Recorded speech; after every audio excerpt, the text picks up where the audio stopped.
सिद्धेभ्यः ॐ नमः सिद्धेभ्यः। जय श्री ओम नमः सिद्धेभ्यः।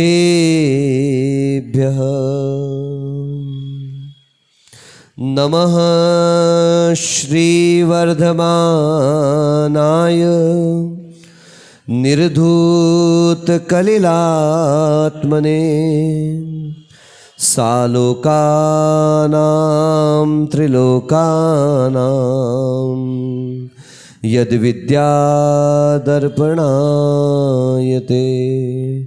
सरस्वती नमस्तुभ्यं वरदे कामरूपिणी। विद्यारम्भं करिष्यामि सिद्धिर्भवतु मे सदा। अज्ञानतिमिरान्धानां ज्ञानाञ्जनशलाकया चक्षुरुन्मीलितं येन तस्मै श्री गुरुवे नमः। बोले पंच परमेष्टि भगवान की। मूल नायक श्री 1008 चैतन्य चमत्कारी चिंतामणि पार्श्वनाथ भगवान की। मूल संगस्य मूल नायक श्री 1008 अजितनाथ भगवान की। 24 तीर्थंकर भगवान की। श्रमण कुल पितामह चारित्र चक्रवर्ती प्रथमाचार्य गुरुवर शांति सागर जी मुनि महाराज की। परम पूज्य तृतीय पट्टाचार्य गुरुवर आचार्य धर्म सागर जी महाराज की। परम पूज्य आचार्य अभिनंदन सागर जी महाराज की। समाधि साधक सरलमना आचार्य विपुल सागर जी महाराज की। साक्षात विराजमान अक्षय योगी प्रज्ञापुंज धर्म प्रभावक आचार्य श्री भद्रबाहु सागर जी महाराज की। परम पूज्य आचार्य भगवंशी समंत भद्र महाराज की। अहिंसा परमो धर्म की द्वादशांग जिनवाणी माता की।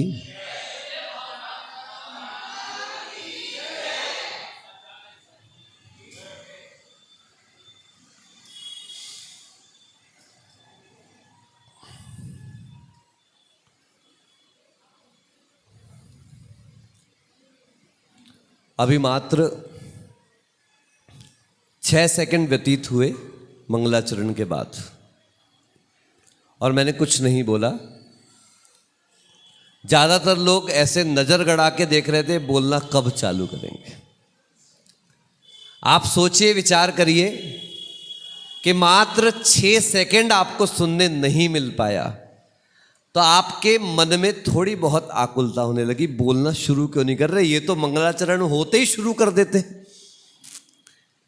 जब 6 सेकंड आपको धैर्य नहीं रखा जा रहा था तब सोचिए, समव शरण के बाहर ये सुंदर सा समव शरण तैयार है। गंध कुटी पर कमलासन के ऊपर वर्तमान शासन नायक वर्धमान भगवान विराजमान है और हजारों की जनता वहां भगवान का धर्म श्रवण करने के लिए तैयार खड़ी हुई है। लेकिन दुर्भाग्य, 1 सेकंड नहीं, 1 मिनट नहीं, 1 दिन नहीं, किंतु आचार्य भगवंतों ने कहा कि 66 दिन तक, कितने दिन तक? 66 दिन तक भगवान वर्धमान की दिव्य देशना नहीं खरी। वो सुनने सारे बैठे रहे, प्रतीक्षा करते रहे, इंतजार करते रहे, आते रहे, जाते रहे। अभी नहीं तो दोपहर को, दोपहर नहीं तो शाम को, शाम नहीं तो सुबह, अरे आज नहीं तो कल, कल नहीं तो परसों, कभी तो भगवान की दिव्य ध्वनि खिरेगी।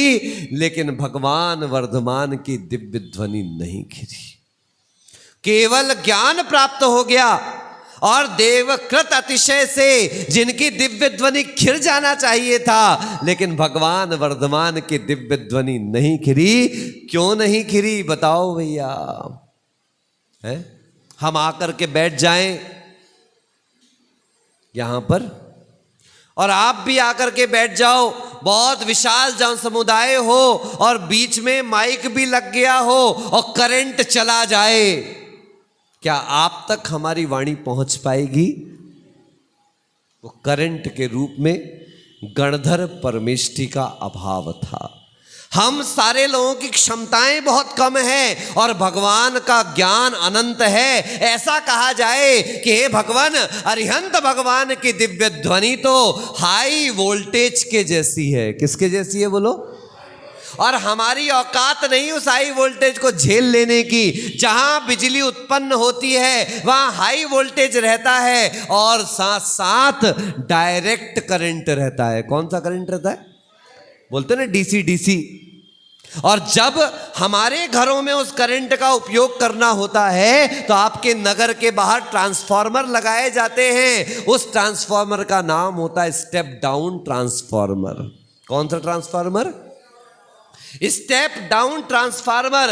ऐसा ट्रांसफार्मर जो हाई वोल्टेज को लो वोल्टेज में कन्वर्ट करता है, जो डायरेक्ट करंट को अल्टरनेट करंट में कन्वर्ट करता है और हमारे उपयोग के लिए तैयार कर देता है। ऐसे स्टेप डाउन ट्रांसफार्मर है हमारे गणधर परमेष्ठी। जब गणधर परमेष्ठी भगवान के सम्मुख जाकर के बैठते हैं, उनकी योग्यता प्रकट होती है, तब अरिहंत भगवान की वो हाई वोल्टेज डीसी वाणी भगवान गणधर के माध्यम से लो वोल्टेज में कन्वर्ट होती है और हम सब भविकों के कल्याण के लिए हमारी योग्यता अनुरूप हमें प्राप्त होती है। कल बहुत हल्ला मचाया जा रहा था, गुरु पूर्णिमा गुरु पूर्णिमा गुरु पूर्णिमा।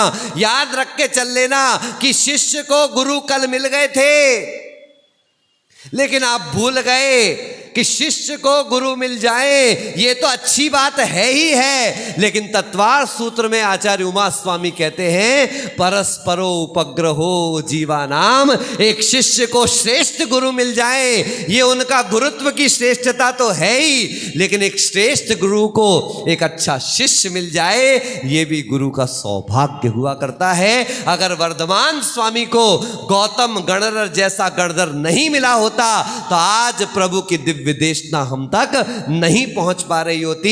इसलिए कोई कहे भैया लोहे में योग्यता है तभी तो वो चुंबक की तरफ चला जाता है, तो हम पूछेंगे चुंबक ना हो, लोहे के सामने लोहा रख दो तो लोहा लोहे को खींचेगा क्या? कहते नहीं खींचेगा। लोहे की योग्यता है खींचने की और चुंबक की योग्यता है खींचने।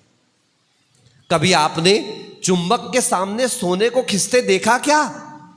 नहीं, वो चुंबक कभी सोने को नहीं खींच पाता, वो चुंबक कभी चांदी को नहीं खींच पाता, वो चुंबक कभी हीरे को नहीं खींच पाता।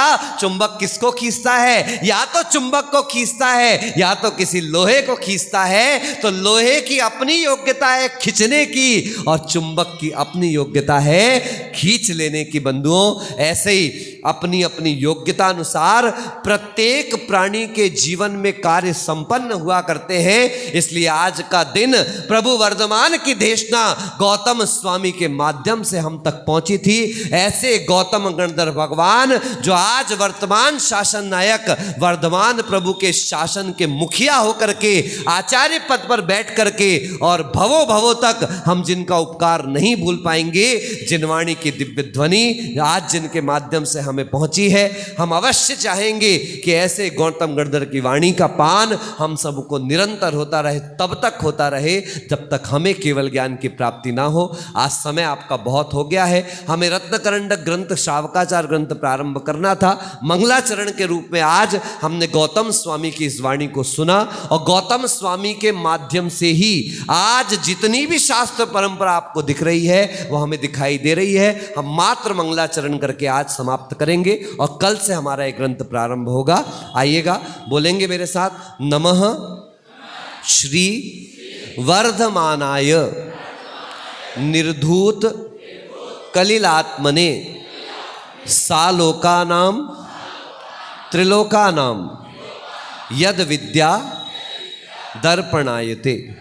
मैं ऐसे वर्धमान भगवान को नमस्कार करता हूँ जिन्होंने अपने अंतरंग के कर्म रूपी कलंकों को नष्ट कर लिया है और ऐसा होने से आलोक सहित लोक जिनके ज्ञान में झलकने लगा है। जैसे अभी आप कीचड़ के रोड में जाएं और अगर कहीं मिट्टी का रास्ता हो, गाय का पैर पड़ने पर गड्ढा हो जाता है, उसमें पानी भर जाता है, अभी तो मैला मैला रहता है, लेकिन जैसे ही शरद पूर्णिमा आती पानी निर्मल होता है तो उस गाय के पैर के खुर के गड्ढे में भरे पानी में सारा आकाश दिखाई देने लगता है, ऐसे भगवान के ज्ञान में संपूर्ण लोक अलोक झलकने लगता है। ऐसे ज्ञानवान वर्धमान भगवान को मैं अपना मस्तक झुका करके नमस्कार करता हूं। कल से ग्रंथ को विधिवत प्रारंभ करेंगे इन्हीं भावनाओं के साथ कि पूज्य आचार्य श्री का सानिध्य, संघ का ये सानिध्य और आप लोगों का समर्पण इस वर्षा योग को ज्ञानमय बना करके हमारे जीवन में एक अधिक ऊर्जा का संचार करे, एक अभूतपूर्व ऊर्जा का संचार करे। इन्हीं भावनाओं के साथ बोलिए पूज्य आचार्य प्रवर श्री भद्रबाहु सागर जी महाराज जी की। ओम नमः सिद्धिभ्याम्।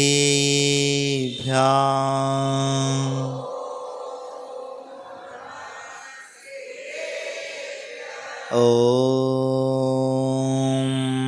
नमः सिद्धिभ्याम्।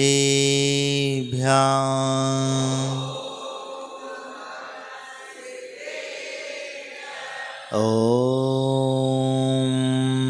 नमः सिद्धिभ्याम्।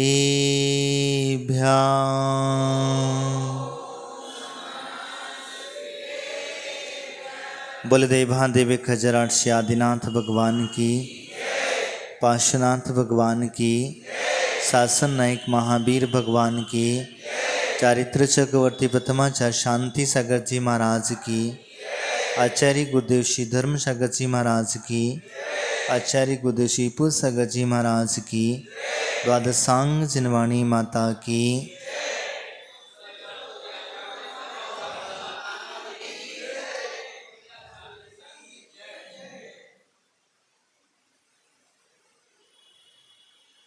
भगवान महावीर की देशना जिनवाणी का पान हम लोगों को आज ही के दिन से प्रारंभ हुआ था। भगवान महावीर का जन्म हुआ था,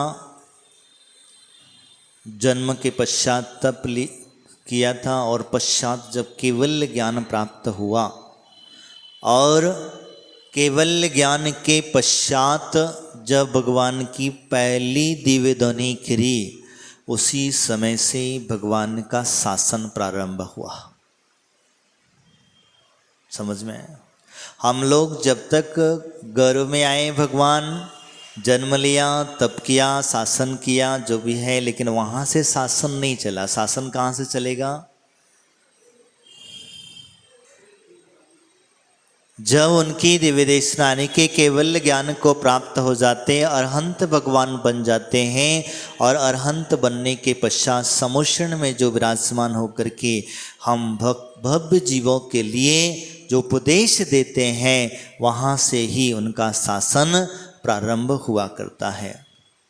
इसीलिए आज का दिन वीर शासन के नाम से जाना जाता है,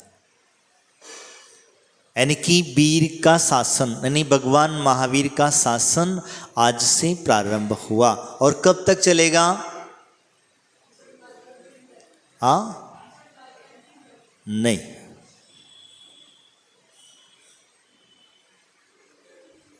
जब तक दूसरे तीर्थंकर का जन्म नहीं हो जाएगा।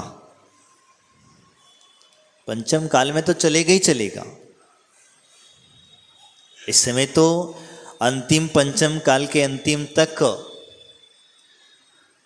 मुनिराज रहेंगे और जब पंचम काल का अंत होने वाला होगा, एक मुनि, एक श्रावक और एक श्राविका, ये तो है ही, लेकिन इसके पश्चात भी वो शासन उन्हीं का ही गिना जाता है। अब आप कहें क्यों? क्योंकि भले ही उनका उपदेश देने वाला कोई ना मिलेगा, आपको उनका मार्ग बताने वाला कोई नहीं, क्योंकि जब तक उनका मार्ग बताने वाले हैं तब तक तो हमारी समझ में आएगा। लेकिन ये क्रम चलता है, जब तक एक तीर्थंकर का काल पूरा होता है, जब तक दूसरा तीर्थंकर का केवल ज्ञान प्राप्त न हो जाए, उनकी दिव्य देशना। तो इस प्रकार से क्रम से चलता आया है इस व्यवस्था से। तो भगवान महावीर का शासन आज से प्रारंभ हुआ। जैसे कि अभी महाराज जी ने बताया, हाई वोल्टेज तो सबको मिलता है, मिलता कि नहीं मिलता? लेकिन वह शर्त इतनी है कि हम उस हाई वोल्टेज को समझ नहीं पाते हैं। समझ पाते क्या? जो मूल भाषा है समझ भी लेते हैं, कई कई बार ऐसा भी होता है कि हमें समझ में तो आता है कुछ तो मिला, लेकिन क्या मिला ये नहीं पता। हमें क्या मिला ये नहीं पता। लड्डू खाया तो था, लेकिन उस लड्डू को खाने के पश्चात उसमें स्वाद किस किस चीज का था वो नहीं पता। खाने के बाद आनंद तो आया, और जब तक हमें पता नहीं चलेगा कि इसमें क्या क्या डाला गया था, तो फिर हम कैसे समझ पाएंगे कि लड्डू कैसे बना। इसमें जो स्वाद आ रहा था वो किसका आ रहा था? यही कार्य हमारे गंधर्व परमेष्ठियों ने किया। समुद्र में बैठे हुए जीव सभी भगवान की दिव्य ध्वनि को सुनते हैं, डायरेक्ट भी सुनते हैं और गणधर के माध्यम से भी सुनते हैं। गणधर के भी प्रतिगणधर आदि होते हैं, रिद्धिधारी मुनिराज आदि होते हैं। उस वाणी को हमें आगे आगे करके और सरल और सरल और सरल करते हुए चले जाते हैं।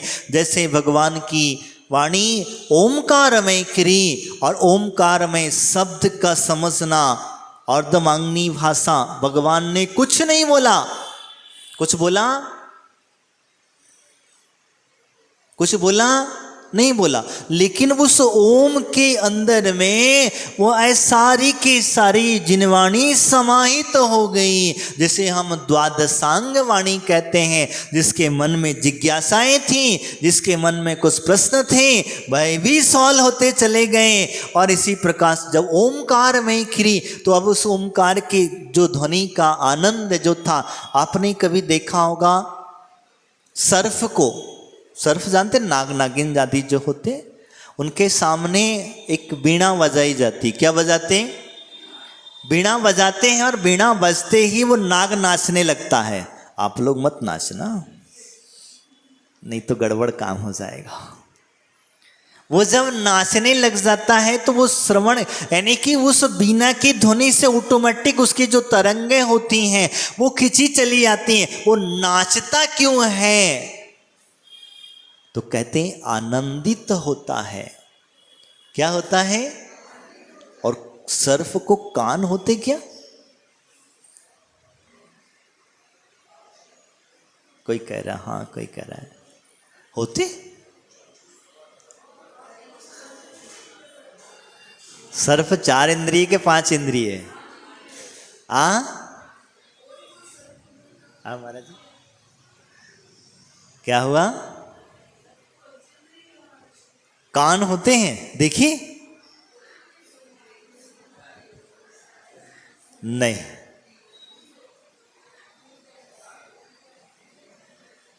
क्या हुआ? अच्छा कल सोच के आना, फिर बताना हमें। कान देखना क्या? कल आके हमें बताना कि कान होते कि नहीं होते। अच्छा ठीक है, कान पकड़ के देखना, पक्का बताना, हाँ ध्यान रखना। हाँ, तो उस सर्फ जो है वो जब उस आवाज को सुन करके उसकी तरंग को महसूस करके वह आनंदित हो जाता है, और आनंद होने के वजह से वो बीणा के तुरे नाचने लगता। बीणा जैसे जैसे घूमती है वैसे वैसे वह घूमने लगता है, और ऐसी आनंदित होकर के घूमने लग जाता है। और यही कारण होता है बेचारा बंधन को प्राप्त। लेकिन यहां बंधन नहीं है, तो बंधन छूटने की बात कर रहे हैं। यहां तो भगवान की जो वाणी श्रवण कर लेगा वो व्यक्ति बंधन में नहीं फंसेगा। वो बंधन में तो फंसने की बात ही नहीं उठती है। हाँ, हो सकता है कि एक कान से निकाले और दूसरे कान से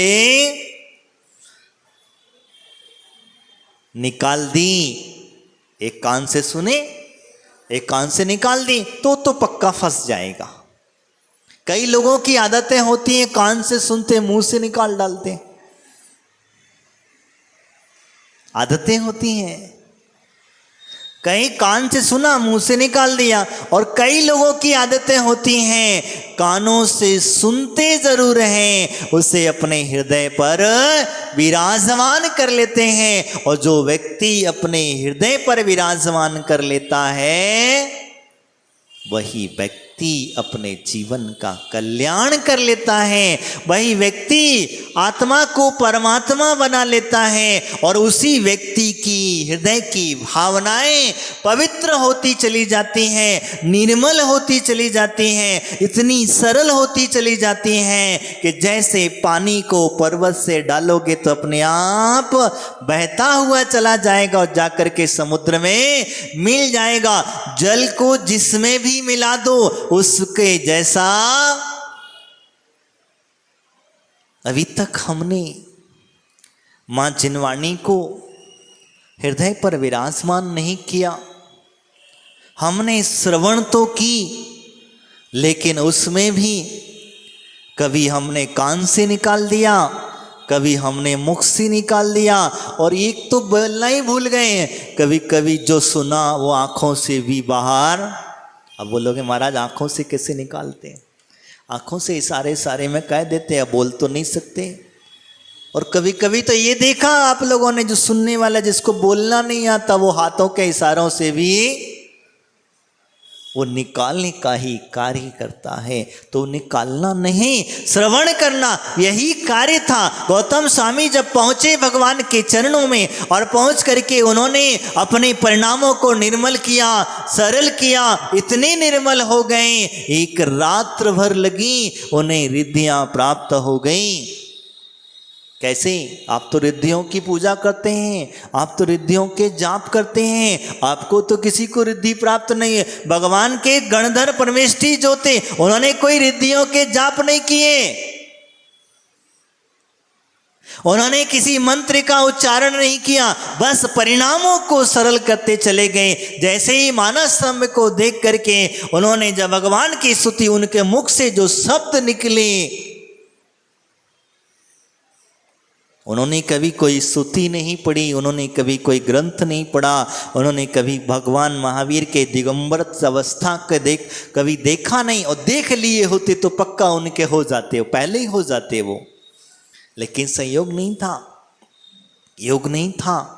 योग तो वहीं बनना था, वो गंधर के रूप में बैठना था, शिष्य बनना था। उस समय पर नहीं, जब भगवान ने दीक्षा ली तब नहीं, दीक्षा लेने के पश्चात जब केवल ज्ञान हो जाना था, तभी उनको शिष्य बन के रूप में। और शिष्य का समर्पण ही उसके ज्ञान की प्रमुखता को बताता है।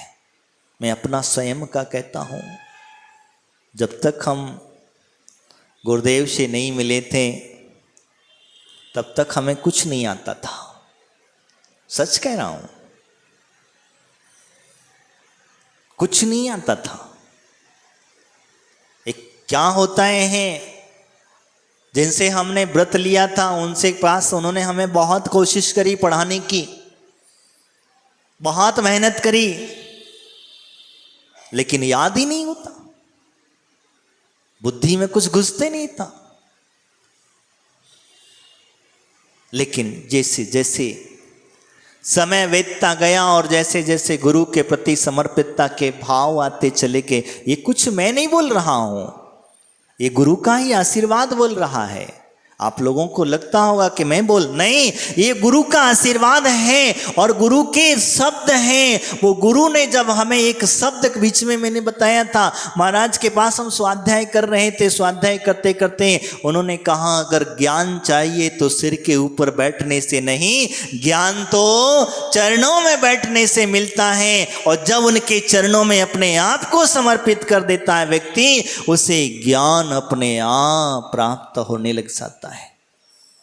कभी कभी तो ऐसे ऐसे ग्रंथ के रहस्य खुलने लग जाते हैं। कभी कभी हम अपने आप पे आश्चर्य करते हैं कि हमने कभी इन ग्रंथों का स्वाध्याय ही नहीं किया और ये ग्रंथों का अध्ययन नहीं किया, और लेकिन हम जब बोल रहे हैं, गुरु को स्मरण करके बोल रहे हैं, तो जब वह बोलते चल जाता, लगता है कि वास्तविकता जिह्वा पर हम नहीं, हमारे गुप्तदेव आकर के विराजमान हो जाते हैं और वो अपने आप बोलने लग जाता है।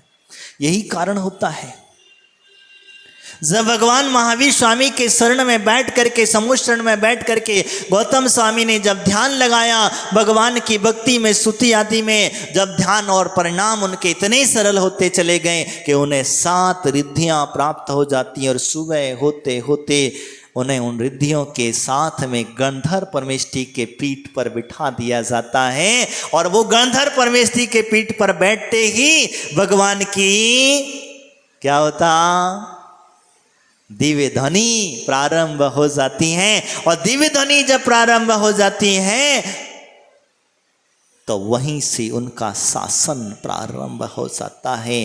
शासक की पहचान उनके मंत्रियों से हुआ करती है। शासक राजा चौथा जो सलाह आदि होते हैं, जो बाहर बताते हैं, सेवक होते हैं, उनसे पहचान होती है। यही कारण होता है। तो भगवान को समर्पित करने की वजह से गौतम स्वामी गंधर्व परमेष्ठी के पद पर बैठे और उन्हीं के माध्यम से हमें भी सभी लोगों को आज ज्ञान का जो महत्व है वह प्राप्त होता रहा, जिनवाणी प्राप्त होती रही। ऐसा नहीं था कि भगवान महावीर स्वामी के समुश्रण में और भी मुनिराज नहीं थे, लेकिन उनके अंदर में समर्पितता के भाव नहीं थे। अब आप कहेंगे कैसी बात कर रहे हो? हाँ, उनके अंदर में समर्पितता के भाव नहीं थे, क्योंकि उनके अंदर में वो जो शिष्यत्व परंपरा किसकी चली आ रही थी? पार्श्वनाथ भगवान की परंपरा थी। तो पार्श्वनाथ की परंपरा रहने की वजह से यहां तो भगवान महावीर की परंपरा प्रारंभ होना है। किसकी? तो महावीर की परंपरा प्रारंभ करने के लिए महावीर का होना पड़ेगा, पार्श्वनाथ को छोड़ना पड़ेगा, तब महावीर के बन सकते हो।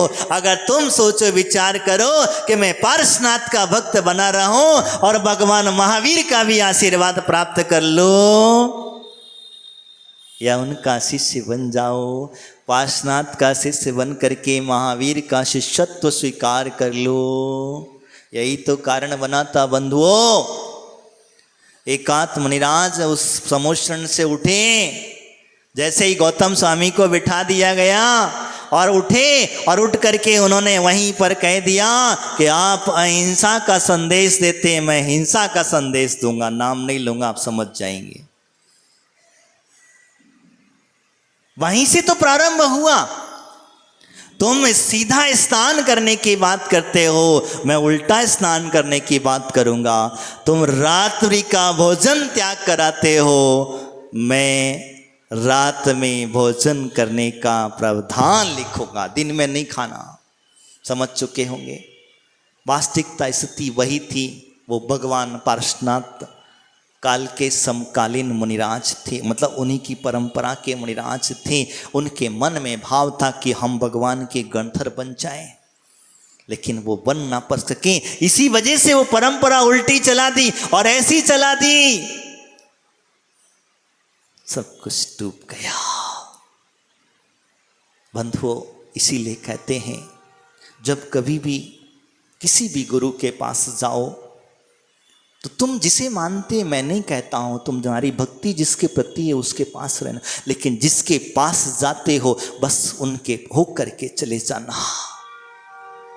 तुम जिस प्रभु की शरण में जाते हो, जिस भगवान की शरण में जाते हो, अगर तुम भगवान महावीर के पास आए हो तो महावीर के गुणगान कर लेना, आदिनाथ की स्तुति करते मत बैठ जाना। तुम्हें वास्तविकता फल 24 के 24 तीर्थंकर हमारे सब समान है, वो कोई विषय नहीं है। मुनिराज सारे समान हैं, ये भी पक्की है, लेकिन अगर वास्तविकता हमें कुछ पूरा फल चाहिए तो ऐसा कार्य करना ही पड़ेगा। मांगतुंग आचार्य ने भक्तांबर आदिनाथ स्तुति की तो तभी तो जाकर के आदिनाथ का चैत्यालय वहां पहुंचा। महावीर का क्यों नहीं पहुंचा? याद करो, जब स्तुति की कल्याण मंदिर स्तोत्र की रचना हुई तो पार्श्वनाथ भगवान की स्तुति करी, उन्होंने आदिनाथ का क्यों नहीं वहां चमत्कार घटा? इसीलिए मैं आपसे कहता हूँ जिसकी भी स्तुति करो, जिसके पास जाओ, बस उसी के होकर के चले जाना। पीछे तुम किसके पास गए थे, कहाँ गए थे, कैसा था आपका उनके साथ व्यवहार, कैसा था, सब कुछ समझ करके, लेकिन बस वहाँ भूल जाओ। बाकी की तुम्हें जब याद करना है तब याद करते रहो। अपने जीवन का सबसे बड़ा सार यही है। तुम किसी हम नहीं गए, ये बात साल है। तो इसीलिए गौतम स्वामी ने जब भगवान महावीर को समर्पित कर दिया तो यही कारण बना कि वो उस गंधर परमेष्टि पर विराजमान हुए। उनके पश्चात 11 गंधर हुए। कितने? 11 गंधर हुए। और 11 के 11 गंधर भगवान की दिव्य देशना को सुनकर के, दिव्य ध्वनि को सुनकर के सबको अपने अपने, कई तो भगवान महावीर स्वामी के काल में ही मोक्षता को प्राप्त हो गए के बाद में भाई, लेकिन गौतम स्वामी एक ऐसे गणधर रहे पहले से लेकर के आखिरी तक, यानी कि पहले पीठ पर बैठ करके आखिरी तक, यानी जब तक भगवान को मोक्ष नहीं हो गया तब तक वहीं पर बैठे रहे। और जब भगवान महावीर स्वामी मोक्ष गए तत्पश्चात उन्हें केवल ज्ञान की प्राप्ति हुई और वही ज्ञान उन्हें परंपरा से आज हम लोगों तक पहुंचता है, जो दर्शनाचार्य आदि ने, पुष्पदंत बुद्धबली आदि ने जो हमें जिनवाणी के रूप में हमें दिया, गुंद कुंद आदि आचार्यों ने हमारे जो विदेश क्षेत्र जाकर के हम लोगों पर जो उपकार किया, जो जिनवाणी का हमें रसपान करा, जो लिखिबद्ध किया, यही कारण होता है बंधुओं हमें जो श्रवण करने का मौका मिला है। आज शासन जयंती है, आज से भगवान महावीर स्वामी का शासन प्रारंभ हो गया है। तो हम आज भगवान महावीर स्वामी के शासन की देता, जैसे अभी महाराज जी ने बताया, रत्नकर्ण श्रावकाचार्य की जो क्लास आदि जो हैं उसमें स्वाध्याय रूप में, क्लास नहीं है ये आप ही समझना, ये आपको एक रसपान है। आपको ये नहीं करना कि याद करके, कई लोगों के मन में अगर विकल्प होगा हमें याद करना पड़ेगा,